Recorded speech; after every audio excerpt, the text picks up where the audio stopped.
Right, so we are live now. Can anyone from the audience just give a thumbs up if you are able to hear me?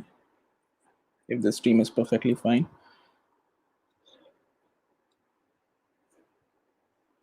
A quick comment in the chat. Right. A quick comment in the chat. Right. Yeah, so let's get started then. So, good evening, everyone. We welcome you to this session about getting started with research. So, today we'll be talking about like how uh, you can begin doing some academic research, or maybe think about like some of the research careers later in future. It's a completely different word from what we have been doing, let's say, in our normal programming projects. So you can at any point, for any speaker, you can put your questions in the chat. We'll be monitoring it, and the speaker would be answering it at the end of their talk. So first, Ratna Priya would be going, and she would be talking about her experiences with research, and then like I'll be talking about a few things I learned in the past couple of years. So let's get started. So over to you, Ratna. Hi everyone, how's everyone doing? So, I know this pandemic has hit us hard, but of course, for researchers, that is a like plus point because you get a really, good time to follow up your research and interests. So, like, what do we mean actually by like research? So like we just put our interest, like coming to just straight up to the point, we just put our interest, like what we like want and what we want, like as individual to see others, like our perspective and everything. So being into like getting like how to get start with that research thing.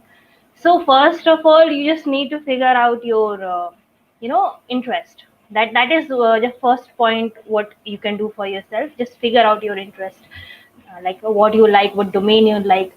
As I am from CS, so particularly there are so many things that revolve around like machine learning patterns, like for me, like some machine learning patterns, or something like um, like text NLP, like so many things are there, but like my interest particularly is machine learning and analysis, data analysis. So like first, when I'm just blank, I just don't know what to do, then I just read out so many research papers. I just discuss with my mentor, like that particularly my research work started from like a project thesis, which was given by my mentor, who is also a professor in our college. So like first of all, yeah, it was like being in second or third year, you just feel like how do we actually do research or something like that. But like reading, that makes you like, that is the first step, reading.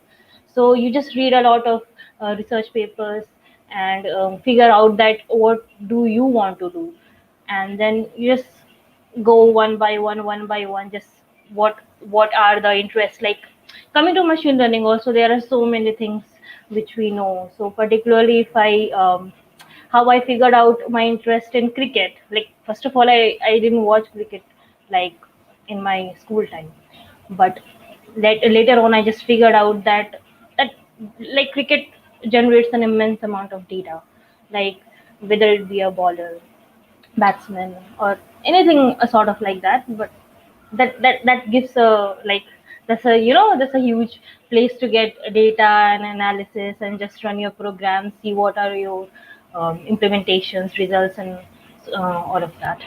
So first is always like figure out your interest and go to your mentor.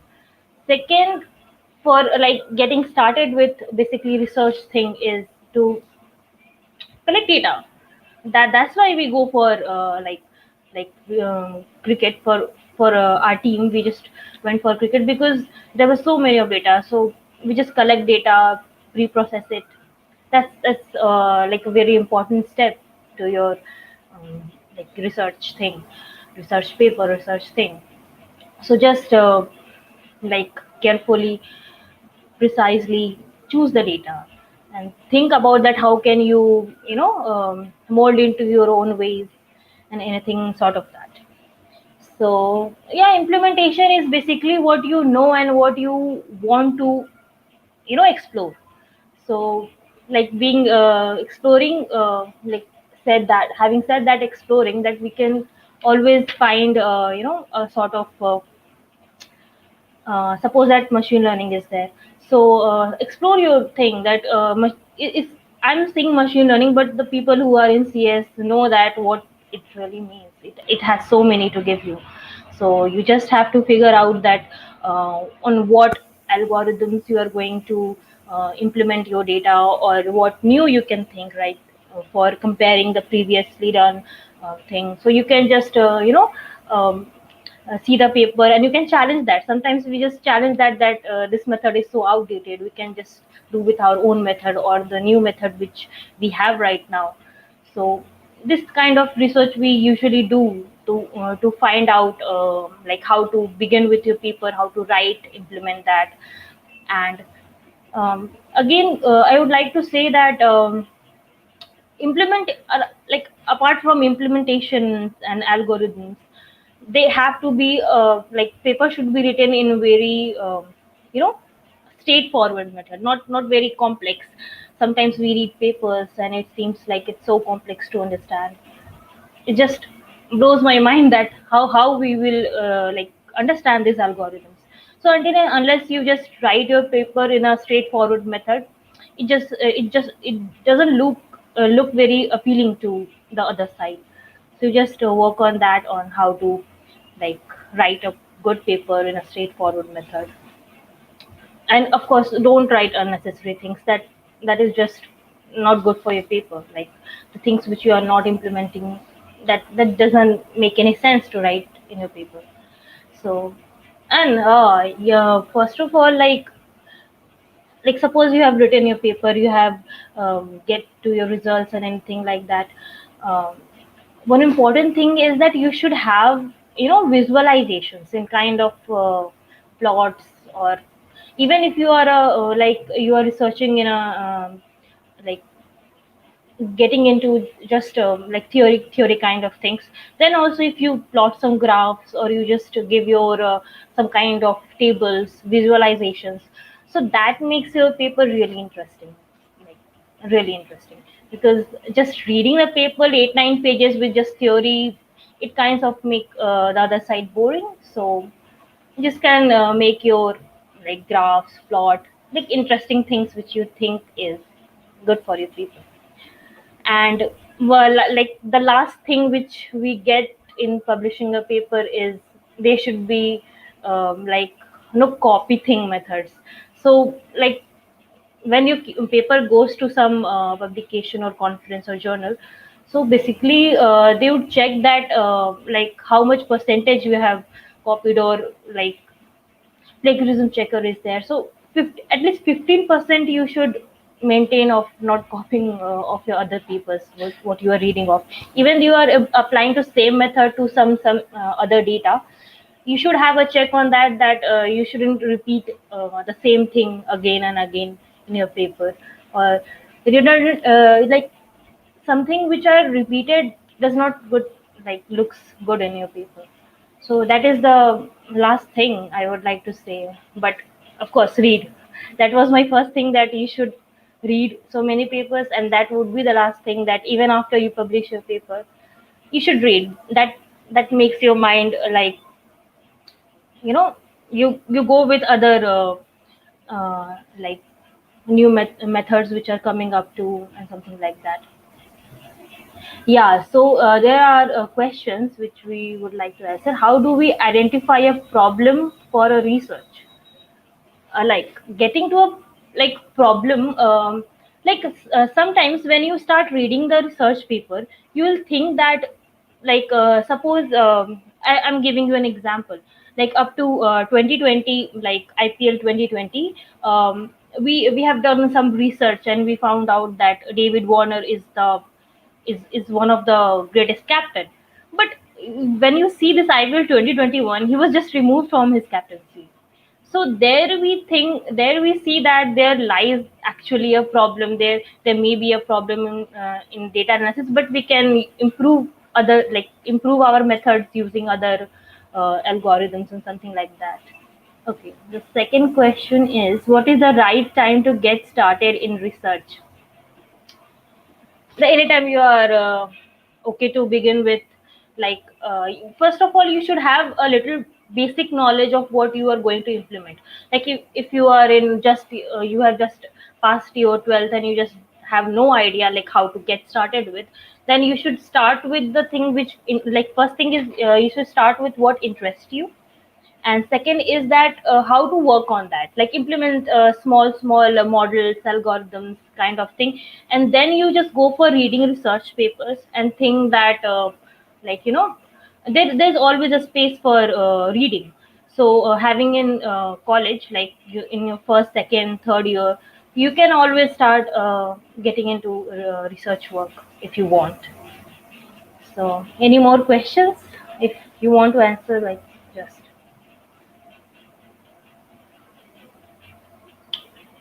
any more question, Nimish?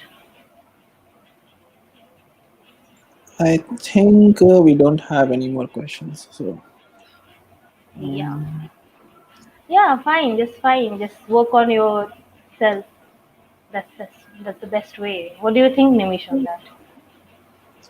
yeah, I think it's a very individualized process. Like each individual has their own process of going through research. So like a person can so far only tell others like what they did, and then the people will have to try out, and then just, and sometimes it clicks, sometimes it doesn't. So it's all about persistence. So yeah, I guess, That's right. yeah. Yeah. So So we don't you have more questions. So I guess we can move on. okay? So So so thank you, thank you, everyone. Yeah, thank you, Nimish. Thank you, everyone. thank you. Right. So I'll quickly share my screen. Hmm.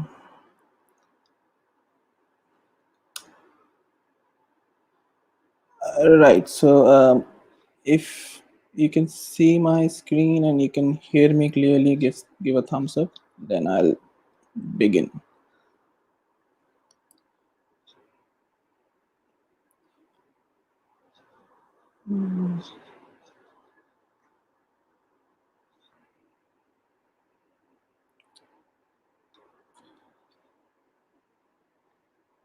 Yeah. So right. So let's begin then. So good evening, everyone. I am Nimish Mishra. Basically a third year undergrad at Triple IT Kalyani, and uh, I basically been working in cryptography for the past 1 year, and before that, I tried like working in quantum computing. So I haven't covered anything related to quantum computing in this talk. So but even if then you have some questions, I can possibly take them at the end. The main point is that you should explore as much as you can. So even I explored, gave a year into quantum computing, and then thought that yeah, cryptography is more interesting, so probably switch. So these kind of domain switches are very common in research, and especially when you're starting out, you don't have a complete sense of everything, so you switch quite like generally.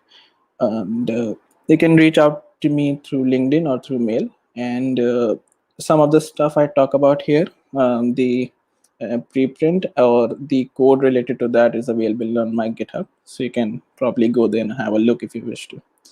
So general outline of what we'll be doing. So first, very generic introduction, and then I don't like to call this as some steps of research, but I thought that probably to someone who's really new to how the entire process goes on, it may be useful to divide things into steps. But I like to say that these steps are mostly intersecting. which means that like some other linearized process of learning which you have had in the past, research is quite non-linear, which means that sometimes these steps overlap. So these are not really steps, but it's useful to think that way when you are beginning. Then I'll probably skim over a couple of case studies. So last semester in our semester project, we did a something in cryptography which was accepted at some journal. It's an original research article, which means that we have like done something and came up with a new thing, a new piece of knowledge which is useful to the people. So that's some original research article. The other kind of articles is mostly review articles. So in case of review articles, you pick up already published research and you try to summarize all of that into one single paper. So that's a review article. So the steps highlighted for doing original research articles, you can the steps for original research articles are basically a superset of things required to do a review. And then I'll probably talk about a probable article that's still in the ideation phase. So this is important to talk about because when you see a final product like a final paper, you may think that the process was entirely smooth, but normally the processes are not that smooth. So if maybe I thought that if I talk about an article which is still in the ideation phase, so probably you'll get an insight of how things can be messy when doing research. And shout out to Bharat and Savik if you are in the chat. Both of them were my co-authors in this case studies. I mean, in these articles. So if you're in the chat, shout out to both of you. And then we'll move on to questions. In this talk, I'm not covering things related to job opportunities of research. You'll probably need a really good track record and a decent amount of connections. And networking is something that you can learn by yourself, or talk, or you go to other talks online and think how to network with people. And this talk may help you in getting a like decent track record. So yeah. So what are we talking about? We are talking about academic research. So research is a very wide term if you think about it. Honestly, you may already have done research on some project or something that you have like done in the past. So uh, but here we'll be talking about academic research. So it's the stuff that you see professors do, like when they read papers, when they attend conferences, that kind of research. So there's a misconception that research is a very linear process, and nothing should be expected more than that. So the fact is, it's highly nonlinear. Think about the last time you did a project, let's say a programming project, Node.js project. So you probably went out, sought some tutorials, some code, or maybe some book or something. Then you learned the fundamentals from those sources. Then you did some experiments. You did some coding part, then you deployed stuff, then you had feedback from people, and then you just reiterated the entire cycle. So you see that you have stages here. You are in one stage, let's say you're surveying something, then you went on to like actually code your application, then you go on to deploy stuff, feedback, and just reiterate, loop back. So you have defined stages and defined transitions. Research is not like that. In research, you don't have like really well defined stages or even well defined transitions, and sometimes it's even difficult to understand stages or even discern which stage you are in. So like education so far has been quite linear. Like let's say you are in class X, and you read stuff related to that class, give exams, move on to class X+1, where you read progressively more advanced material. So our mindset has been quite linear so far. So if we have to do something good in research, we have to be non-linearized in our mindset. So it's completely okay if you backtrack. Let's say you have given 1 month into thinking about a specific topic, trying to create something which can result in a really good quality paper, but you are really stuck and you are really making no progress. So it's completely fine to abandon that path and backtrack. That's what I'm talking about. In research, you do not even know the final goal. You have a vague idea that you wish to like do something in such and such subdomain or domain, but you don't have a final idea of what the final output is going to look like.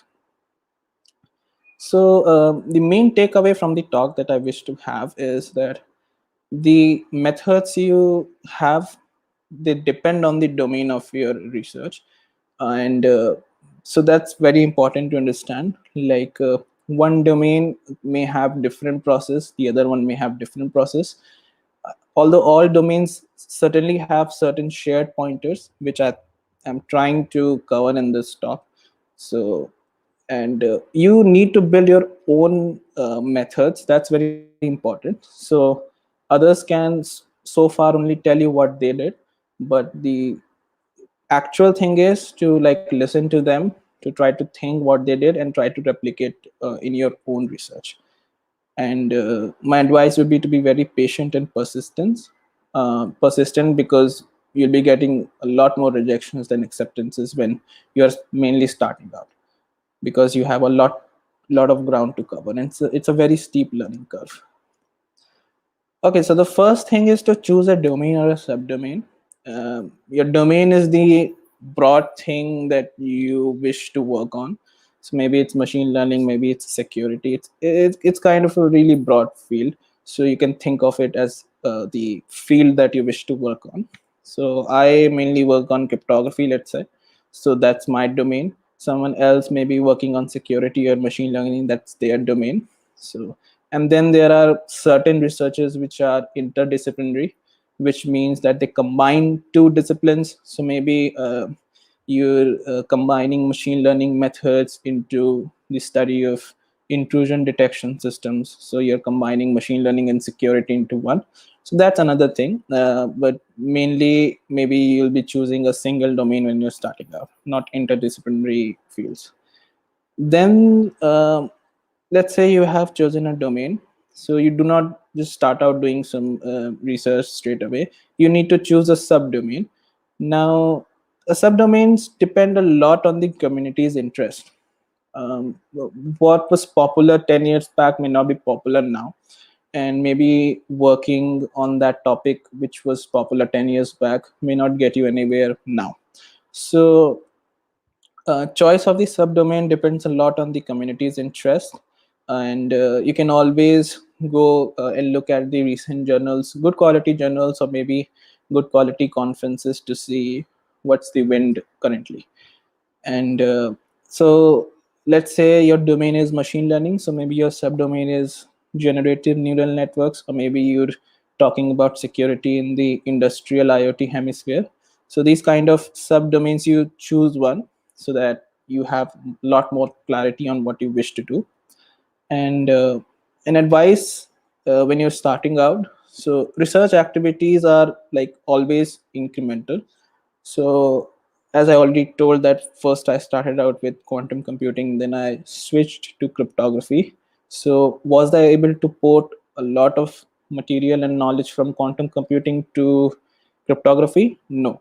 So if you keep skipping between domains, and I'll remind that domains are like very broad stuff. So most probably when you skip between domains, you nullify everything that you have done so far.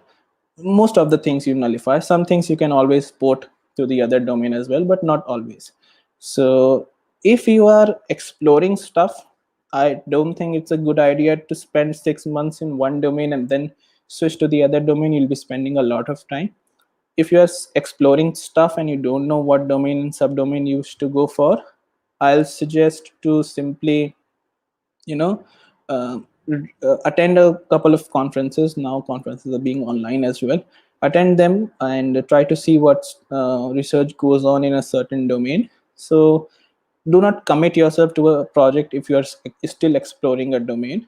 And or maybe you wish to like let's say you wish to give 6 months to one domain, and then you say that okay, I can afford to give 6 months to a domain, then you can commit to a project. But if you are unsure, I'll suggest to first, try to fix your domain and then commit to a project, else you'll just throw away time. The next step is to kind of formalize a problem statement for your project. Think of it as the title of your future article. So, if you're starting out, I'll suggest to let experienced people formulate the problem statement. I have seen that when people start out, especially, they choose very grand problem statements which will most probably tilt the field on its head. So we have to be very realistic when you're starting out. So it's important to choose something that is doable, and experienced people always kind of give you the things that you can do in a reasonable amount of time. So um, yeah, it's important to have a very focused subdomain, and I say this because if you're targeting a good quality research output, the size of your subdomain, or the scope I should say of your subdomain, it determines the volume of your output. So if you choose a very vague subdomain, such as you're trying to build the next generation generative models, then this is a significantly important problem, and you will have to generate a lot of output for for to justify a choice of this subdomain. Rather, if you try to break your problem into set of like focused problems, such as you wish to um, you have a desirable property xyz, and you wish to analyze and improve that property in state of the art generative model. So this is kind of thing that you can do when you're starting out. So it's important to choose between very focused and very specific subdomains, and ignore the very vague subdomains. Try to stay away from really large subdomains, or your volume will be too large to uh, even fit in one article. As I already said, that you'll have to backtrack a lot. So be ready to modify your problem statements as time progresses. So initial problem statements may be like really bad. So, or maybe that problem statement has already been done, or it's too broad, or maybe too focused. It's so focused that you can hardly do something about it, or maybe it gives no actual contribution to the field. We need an actual contribution to the field, which means that you'll need to develop a new piece of knowledge that people recognize that yes, this is a certain important contribution, and then it's kind of can be published in like and read by the community. That's important. um, when you are starting out, do not try to revolutionize everything. The field that has been set up by decades of studies. Most probably you'll be choosing a subdomain that has been there for the past half a century or maybe a century. So when you're starting out, try doing something that is doable, try doing something that maximizes your learning. You can always leave all your like aspirations of revolutionizing everything to like a later stage in your research career. But when you're starting out, try to be realistic. um, Once you have a general sense of your subdomain, what you want to work on, you do a literature survey, a review of stuff that has already been done in this particular subdomain. You gather as much material as you can. These are some like free stuff which you can gather. If your institution has some good quality journal subscriptions, go there, try stuff. You don't have to be like behind the you don't have to be that paywall as an obstacle. You can simply use a general subscription. I'll not enter the ethical talk about whether sahib should be used or not, but it's there. So if you are on the one side of the argument that science should be free, go ahead. If you feel that paywalls are fine, then don't go ahead. But it's more of an ethical question than like and it must be dealt in that way. So also, let's say you have 8-10 papers about a certain subdomain. So you'll also have references in those papers that point to earlier work. So you can go ahead and see the references of the paper. The reason why I asked you to at least think about some problem statement before you start your literature survey is because keep the papers if and only if your problem statement somehow matches with the paper's focus. So if the paper you are reading it's overly off the track, then um, probably you are like wasting your literature survey time, and probably you are going off track a lot. Sometimes it's important to have a new perspective. So you read a paper which is not related, but if you're reading lots of papers which are not related with your problem statement, then you're just delaying the further steps. There's also I think an important point of reading papers, like in cryptography, papers are very huge. They have very elaborate uh, proof systems, and they may span like anywhere from 30 to 50 pages. And the material is very steep learning curve, so it's hard to read it within one day even. So maybe you're spending maybe a week to fully understand a paper. I'm talking about cryptography mainly. So it's very important to confine the entire survey, literature survey, into a reasonable time span. You do that by, at least I do that by skipping the complex math and proofs in the initial phase. I say that once I have a fair understanding of what construction I need to build, I'll always return back to the proofs. But for now, reading the introduction, the preliminaries, and these preliminaries are only needed when you're starting out. Once you have a fair understanding of the basics, you can skip even this section. The formal construction, which is the main the suggestion of the paper, the formal construction is the main section of the paper. Experiments if needed. So in experiments the authors will be like implementing stuff and comparing the run times or maybe storage spaces or computation complexities with earlier research. Maybe you can have a look at that. Results, if you have already read the introduction and all the other stuff, results are most probably just simple reiterations of the entire thing you have already read. So using this you can like cut down the time you spend reading papers.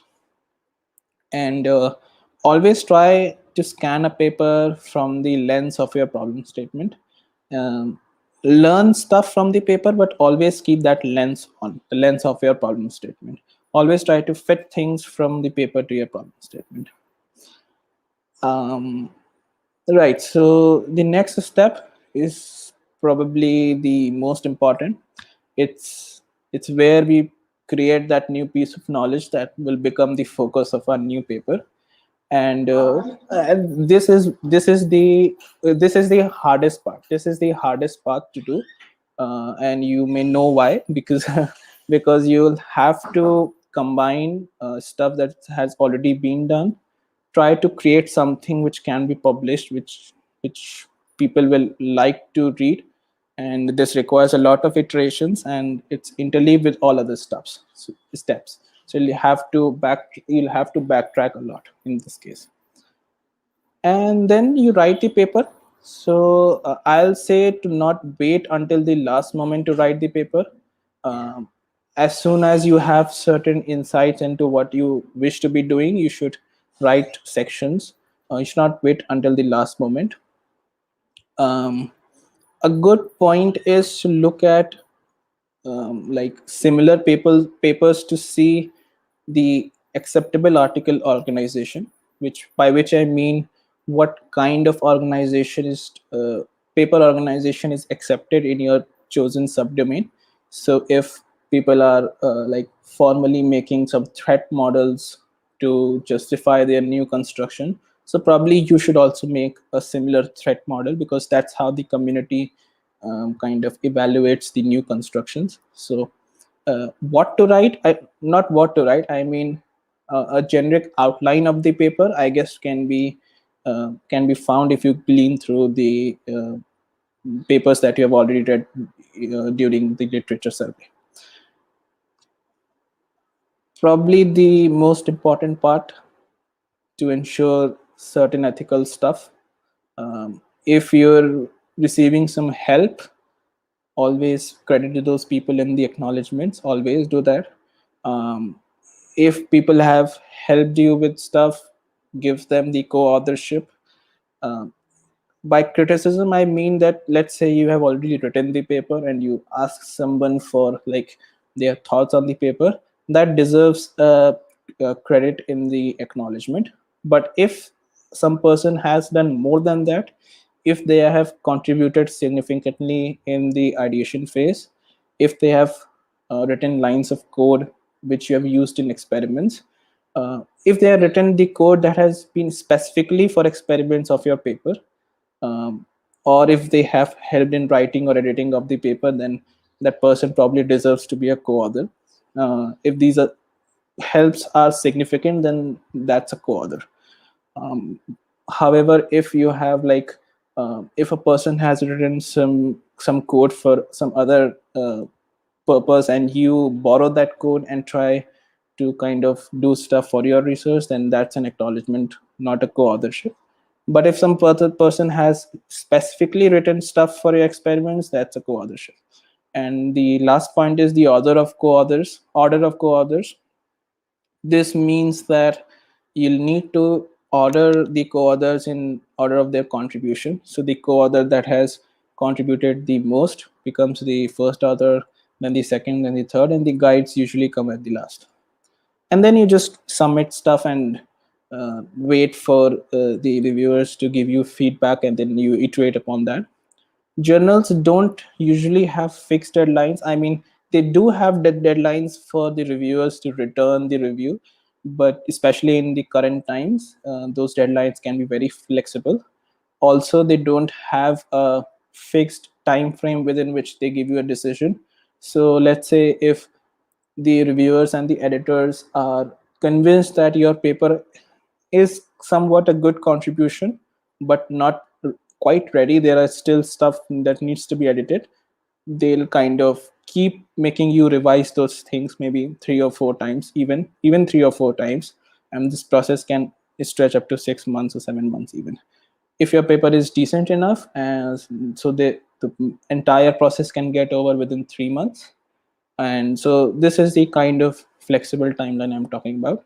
Conferences have a fixed timeline, which means they have to give decision within a certain time. Also, they have a fixed time within which they'll be publishing the proceedings. So conferences have a fixed timeline with respect to publications and revisions and decisions when compared to journals. Special issues also have fixed timelines. Special issues are somewhat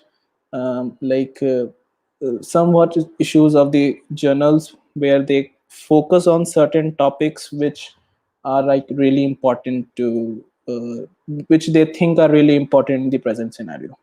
So those are special issues of journals. They also have fixed timelines. So let's do a quick case study. So I'll be talking about like one original research article. It was in searchable encryption, and then a probable article which is still in an ideation phase. So the topic of this one is ZKPs or zero knowledge proofs.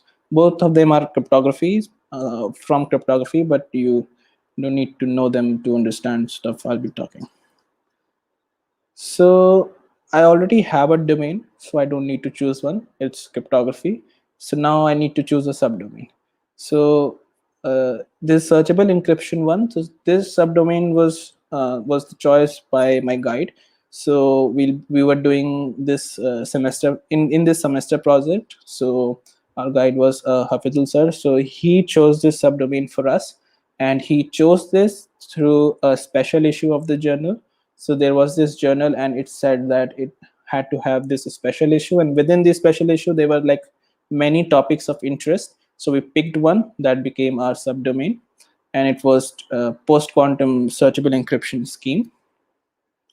Problem statement, we skipped this step, so we did not like formalize the problem statement straight away. we had a general idea that we have to post quantum searchable encryption scheme, but like we didn't formalize it yet.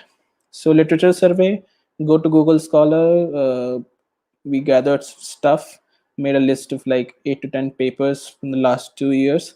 If you choose a focus subdomain, you'll have a smaller set of papers to read.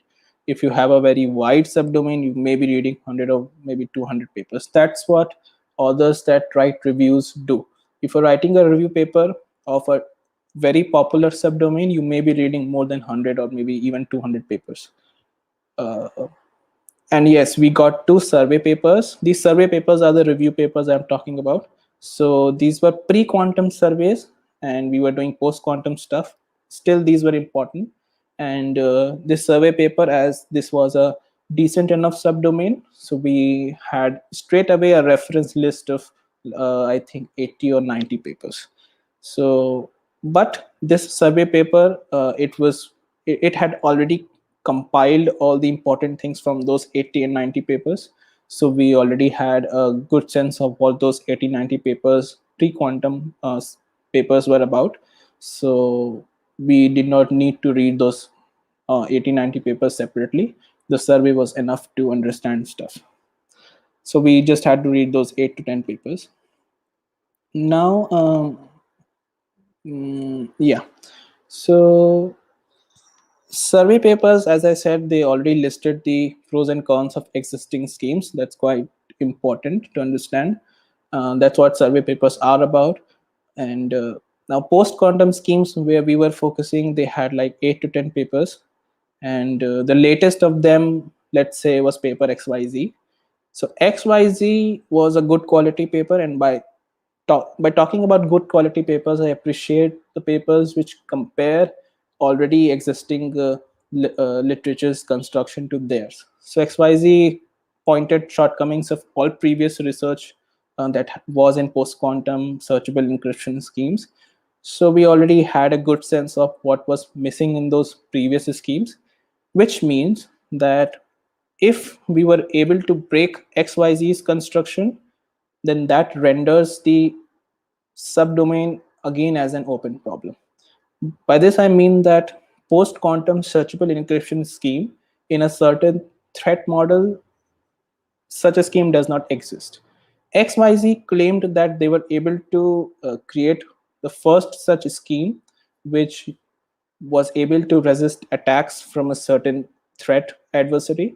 So if we are able to break XYZ's construction, then we again render the subdomain as an open problem. And that is where we can like improve upon their construction. So that's when it's the time to kind of try to break this stuff and try to see if you can improve upon things.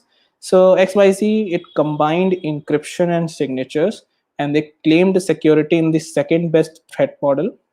So their theorem was that they were assuming an attacker cannot form complete ciphertext, and thus their construction was safe.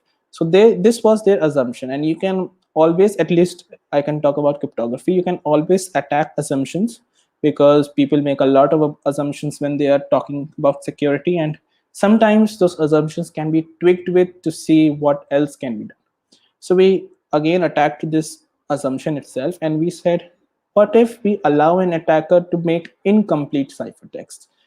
The original authors, they were assuming that the attacker has to form complete ciphertext, but we said that, okay, I'm an attacker and I'm quite bored about making complete ciphertext, so I'll probably make incomplete ones and see if attacks are possible. And guess what? Attacks were possible.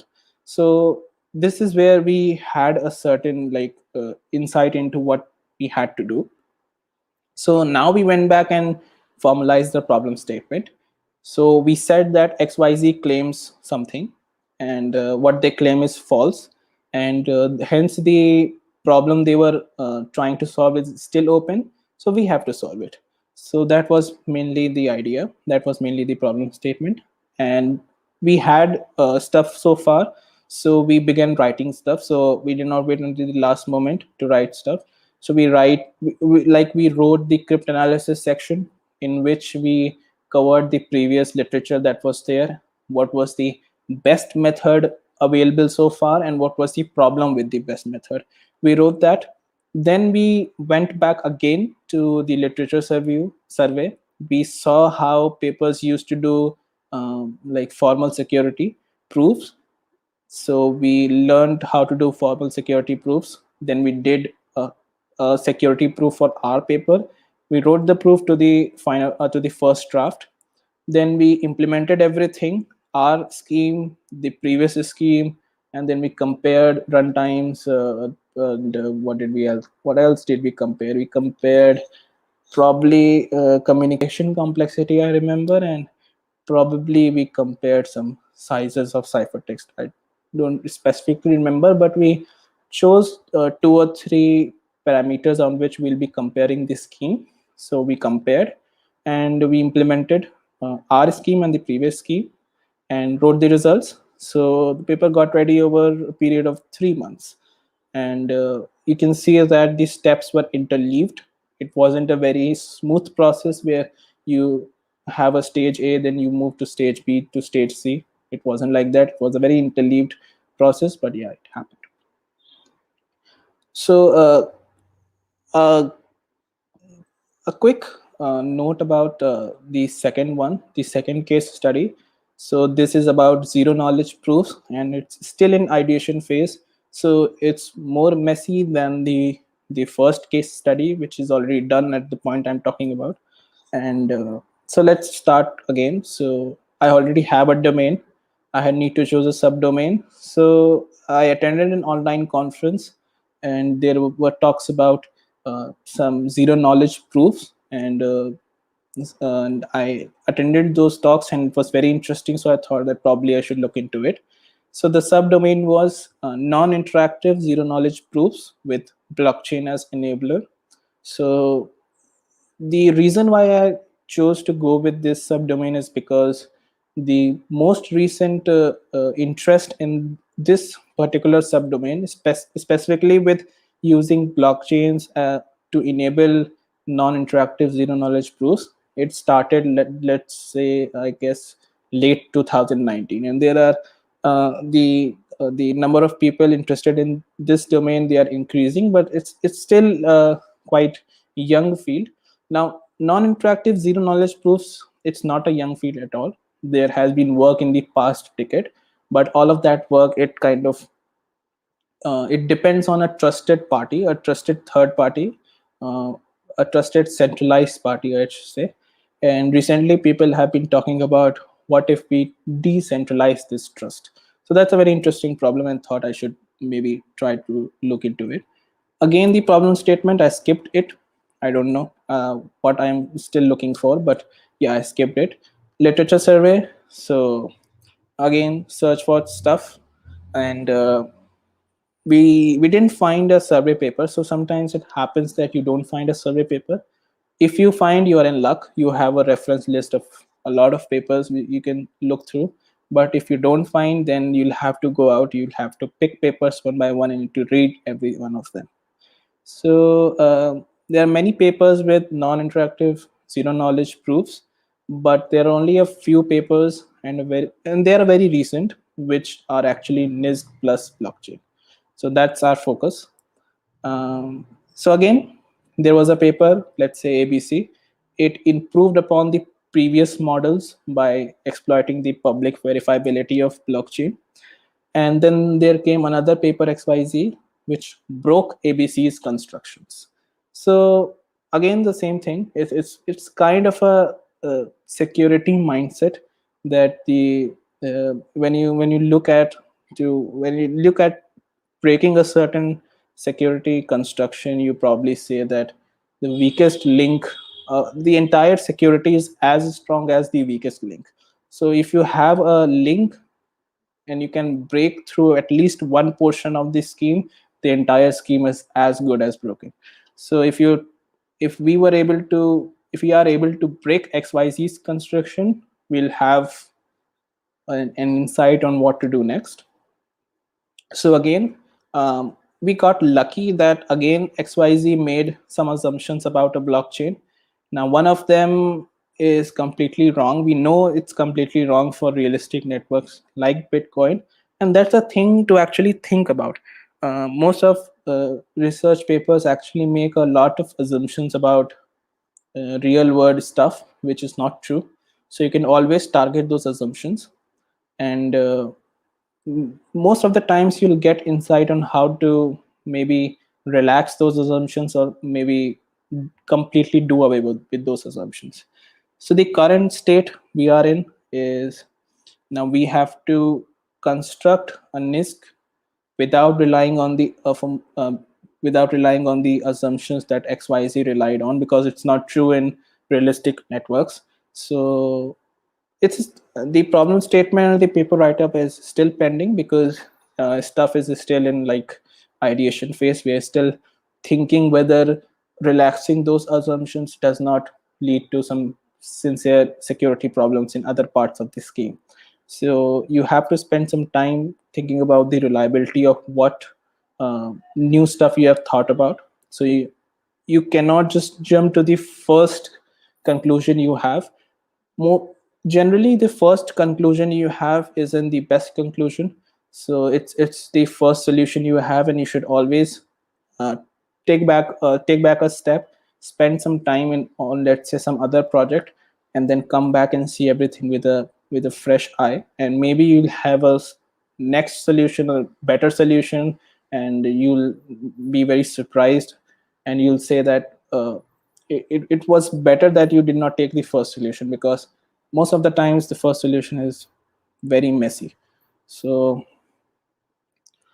that's the end. And note, however, the methods I talked about, mainly picking up the most recent paper.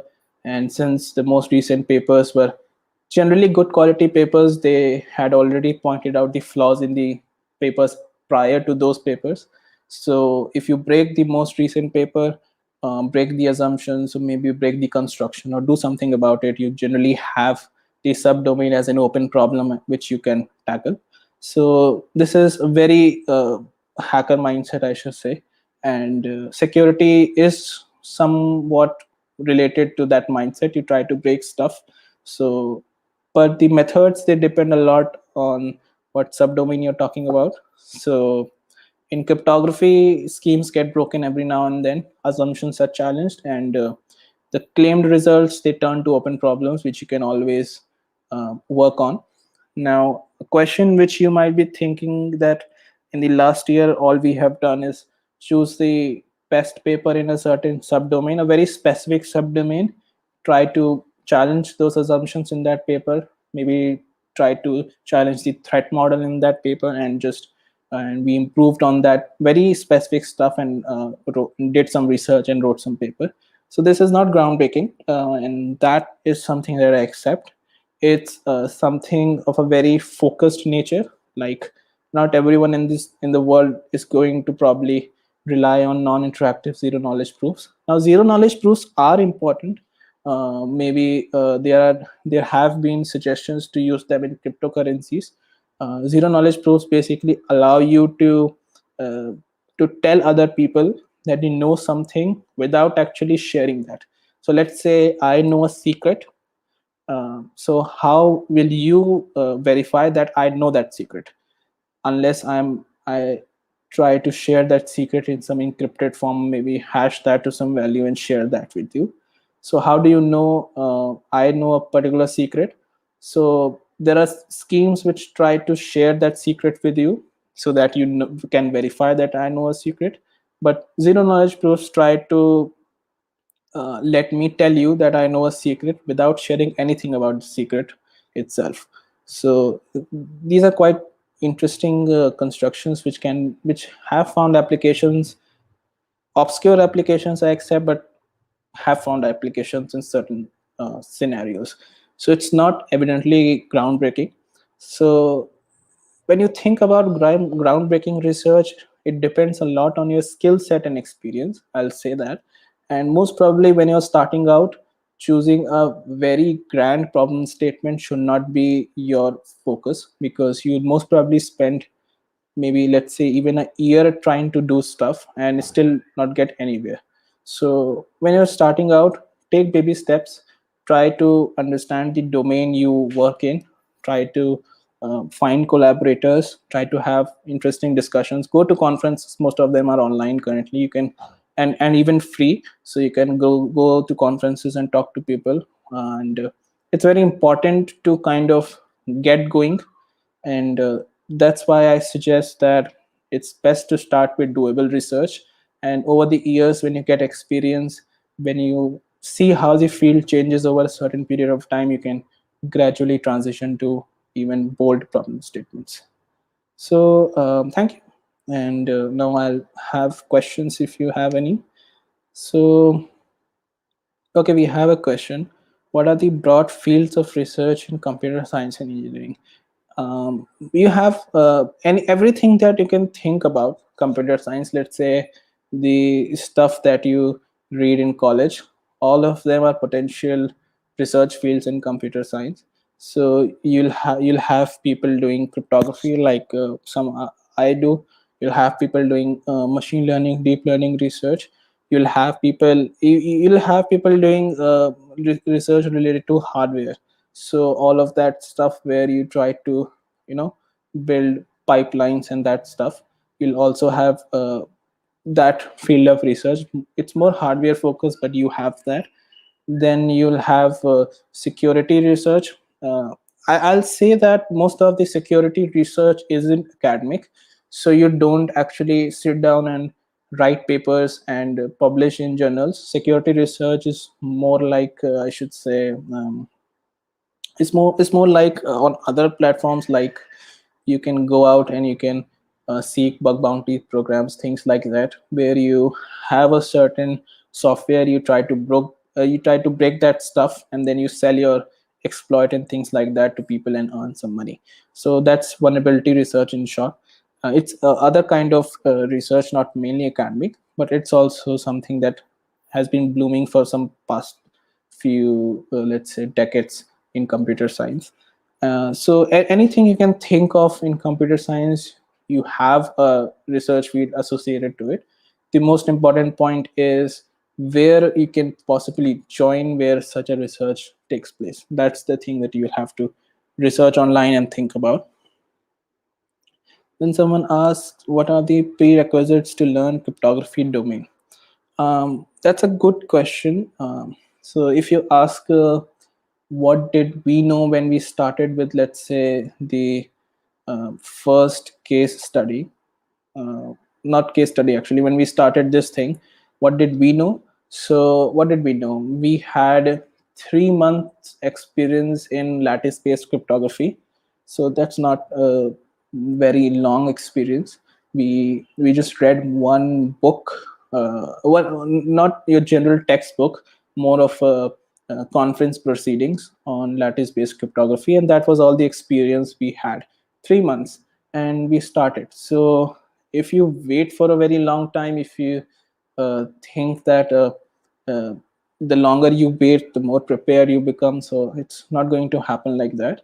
You'll first, you need to have some basics for which you can give, let's say, 4 5 months, and then you can start reading papers. It's the sooner you start, the more experience you have, the more chances you have to break something. And yeah, so we didn't have much prerequisites, but again, the question is about cryptography domain, which is a very broad domain. So learning about fully about cryptography, you'll most probably go through pre-quantum cryptography, the classical cryptography that we call. So grab a book. Books are generally better than YouTube tutorials. So grab a book and read about that. Then you can transition to post-quantum world.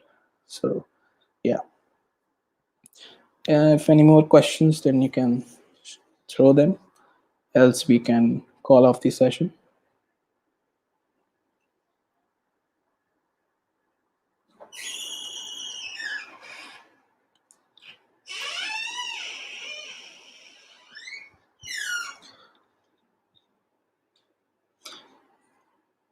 Right. So I think we can call off this session then. So I'll stop sharing screen. So thank you everyone. Thank you for attending.